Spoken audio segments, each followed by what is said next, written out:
The day I threw away my sister's last letter. The sky was quiet, too quiet. I remember the paper trembling in my hands, the ink smudged with old tears. She had written, "Please, just hear me out."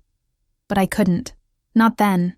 Because when someone you love breaks your trust, it's easier to stay angry than to face the truth that might change everything.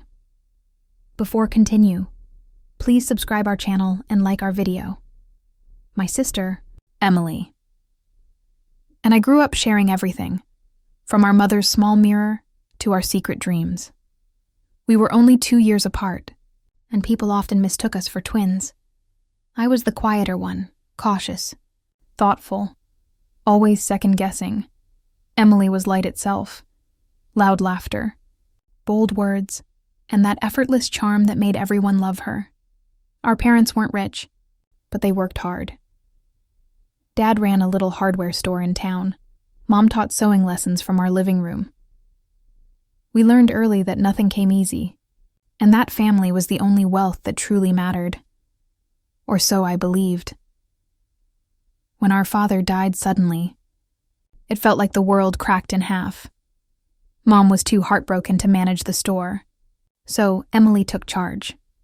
I helped where I could, balancing my teaching job at the local school with caring for Mom. Money was tight, but somehow we managed, at least that's what I thought.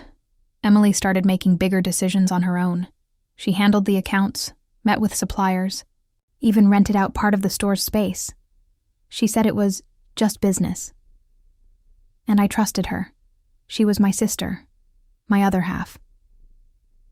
But looking back, I can see the small warnings, the unopened envelopes, the hushed phone calls, the new gold bracelet she claimed was a gift from a friend. But love makes you blind, especially to the things you don't want to see. The betrayal came quietly, like a shadow. One afternoon, a man came to our door with a document. He said the store had been sold. Sold. Without my knowledge, without a single word from Emily. When I confronted her, she didn't even deny it. "Yes," she said, her voice steady. "It's done. We needed the money. For what?" I asked, my hands shaking. She just looked away. "You wouldn't understand." In that moment, something inside me broke. That store wasn't just a business. It was our father's life. The smell of sawdust and polish, the hum of his old radio, the place where we learned to dream, and now it was gone. That night I locked my bedroom door and didn't speak to Emily for weeks. The silence between us grew heavy, heavier than grief itself. Without the store's income, we struggled. Mom's health began to fail, and the hospital bills grew longer than my paycheck. Every dollar felt like a test of endurance. Meanwhile, Emily seemed fine. She'd moved to a small apartment across town, saying she needed space. I told myself I didn't care, but I did. People began to talk. They said Emily had a friends in business, that she had plans. One woman even whispered that Emily was living with a wealthy older man. I didn't want to believe it. But gossip cuts deep when you're already hurting. When Mom asked if Emily would come visit, I lied. "She's busy," I said softly, tucking the blanket tighter around her frail shoulders. The truth was, I didn't know where Emily was, or what she was doing, and I didn't care to find out. But at night, when the house was quiet, I'd look at the old photograph of our store, Dad smiling proudly beside his 2 daughters, and wonder where everything went wrong. I blamed Emily for everything, for our pain, our distance, Mom's tears. Anger became easier than sadness. Then came the hospital bill, one I couldn't pay. I tried everything, borrowed money, sold my jewelry, but it still wasn't enough. And then, one morning when I went to settle the balance, the receptionist said, "It's already covered. Someone paid it yesterday." I froze. Only one person could have done that. A week later, I found a small envelope on our doorstep. No name, just my initials. Inside was a photograph. Emily, thinner than before, sitting beside a hospital bed. Behind her, a man lay sleeping, his face pale and frail. There was also a note, written in her familiar handwriting. "He's dying, and I couldn't tell you. I sold the store to pay for his treatment. I'm sorry." I sat down right there on the steps, my hands trembling.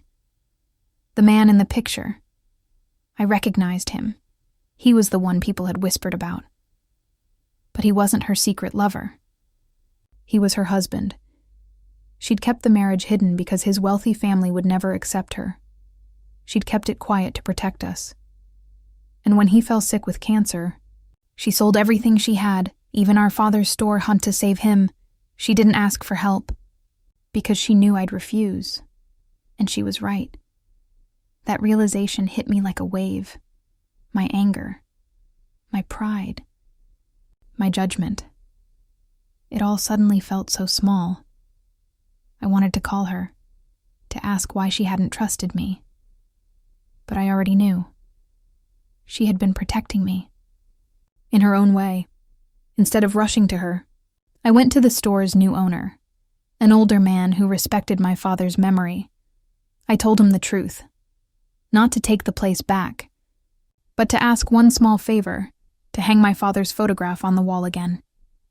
He agreed, and somehow, that simple gesture felt like reclaiming a piece of what we'd lost. Then, I started saving again, every month, a little at a time. Not for me, but for her. When I finally had enough, I bought a small silver bracelet. On the inside, I had 2 words engraved. "Still sisters." I mailed it to her. No note, no explanation, just that. Weeks passed, no reply. Then one afternoon, the phone rang. A nurse asked if I could come to the hospital. Emily wanted to see me. When I walked into her room, she looked fragile, nothing like the sister I remembered. Her eyes filled with tears the moment she saw me.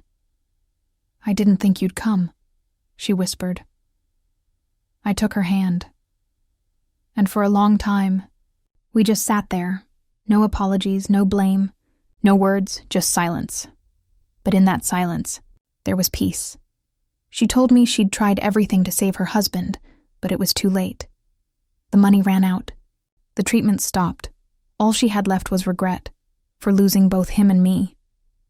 "I couldn't forgive myself," she said, her voice breaking. "So I thought you never would either."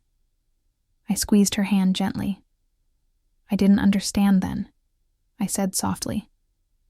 "But I do now." She smiled. A tired, peaceful smile, the kind that says, "Thank you," without a single word. When she passed a few months later, I found the bracelet I'd sent her, still on her wrist. After her funeral, I went back to the old store.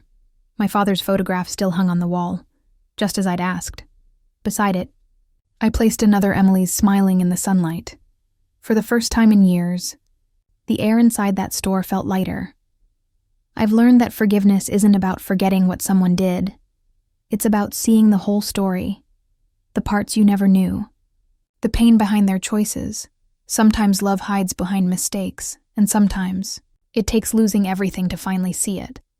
Now, when I think of Emily, I don't feel anger, I feel peace. Narrator, warm close.